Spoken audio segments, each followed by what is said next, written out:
Alright everyone, welcome back to another video. Last time we left off with the Germans launch a summer offensive in Russia. We're now on to the Red Army hits back in the drive towards Orel. July 12th to 17th, 1943. Russian summer offensive begins. On July 12th, after the failure of the recent German assault on their positions, the Red Army launched a powerful offensive on a 25-mile front to the north and east of Orel.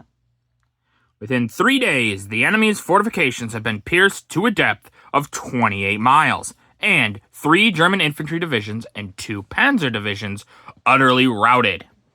On July 17th, the Red Army began their mighty attack on the Orel-Kursk-Bialograd sector, and it was soon apparent that not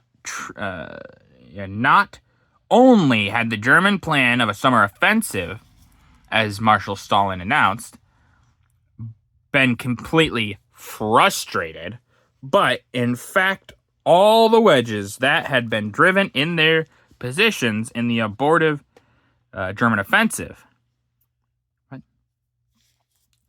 These pictures on these 2 pages, I don't know why I said 3. Show above the Red Army tanks taking up their fighting stations before the Russian offensive began. So we can see these are T-34s, clearly. Both these are T-34s. They're moving up into their positions, getting ready to attack their Germans. And remember, this is near Kursk. We're getting towards where big battle happens. But, yeah. At the top right here, German infantry in retreat use every kind of transport to escape an encirclement or annihilation. So we can see the Germans are trying to get every which way possible to get away so that they don't get encircled, like they said, or annihilated. Because it's very possible they could if they're not careful. And then the bottom right here, German soldiers firing a Russian village as they retreat. Yeah, obviously, they're doing basically what the Soviets did. Scorched earth.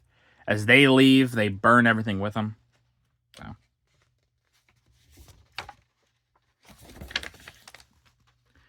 The Red Army advances across the Upper Don.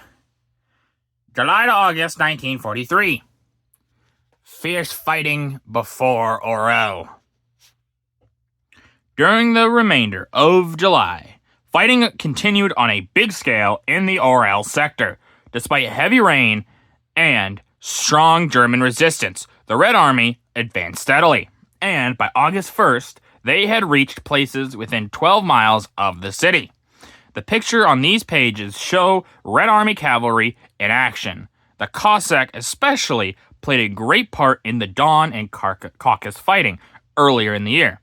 The left, Caucasus warriors riding into battle. And we can see these guys, it's kind of crazy to think. Cavalry charge, or horse charge. I mean, cavalry, tanks are cavalry, but horse charge. That'd probably be a terrifying thought, especially when you thought those were gone, or those big charges like that. And then above here, Red Army troops crossing a river. Trying to get behind the Germans, so cross the river. Luckily for them, the river doesn't seem to be too deep for the horses, thankfully. The Russian armies retake Orel and Bialograd. August 5th, 1943. Russians win great double victory. On August 5th, Moscow radio announced the recapture of Orel and Bialograd, exactly 1 month after the Germans began their unsuccessful offensive on this front. Orel, which had been in German hands for nearly 2 years, was one of the chief enemy bases in Russia during that time. While the fighting for Orel and Bialograd lasted, the Red Army inflicted severe losses on their enemy, losses that would surely have serious repercussions on morale in the German lines. My bad. Between July 5th and August 5th, the German losses were 100,000 killed and 4,600 tanks, 1,623 guns, and 11,000 trucks, and 2,500 aircraft, while in the same period, the Red Army captured 521 tanks, 875 guns, 2,521 machine guns, 325 supply dumps, and 12,400 prisoners. Yet, on the eve of the offensive, Funny Mustache Man himself had issued an order on that day, declaring that the attack would be the turning point of the war and last battle for Germany's victory. The pictures show a Russian farmer returning to her ruined farmstead. You can see her farm is just absolutely ruined. She's just sitting there, probably wishing it wasn't so. I mean, this is her home. This is her livelihood. But this kind of thing happened quite often on this front.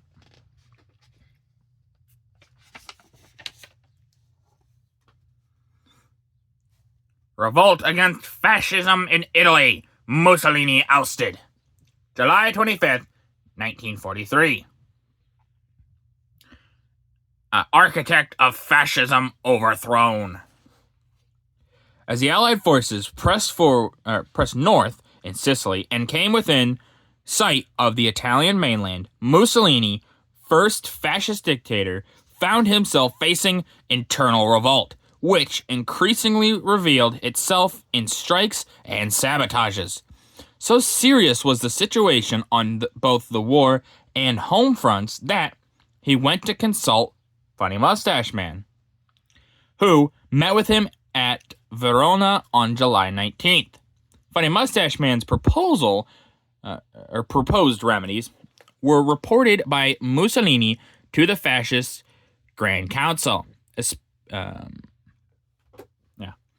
especially summoned to Rome on July 24th. But the writing was already on the wall. For this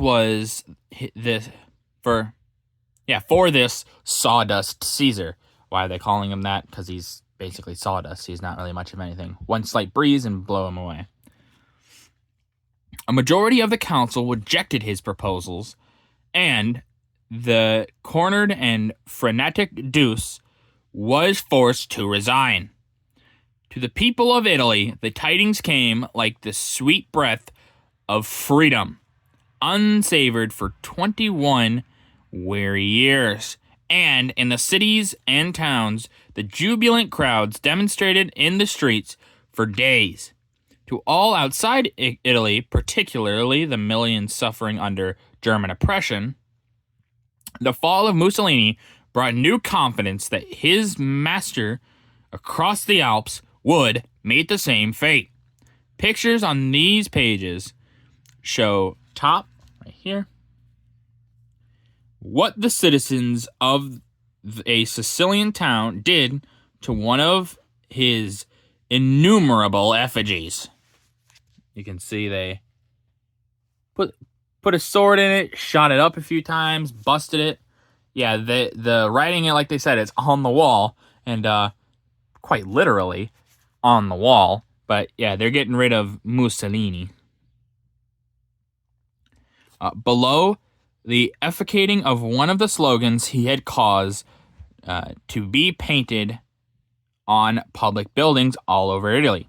This one reads, "Great Britain has finally felt deeply the bite of the Roman wolf." Yeah, well, that's all being covered up because, you know what, Mussolini, your people don't like you. Just saying.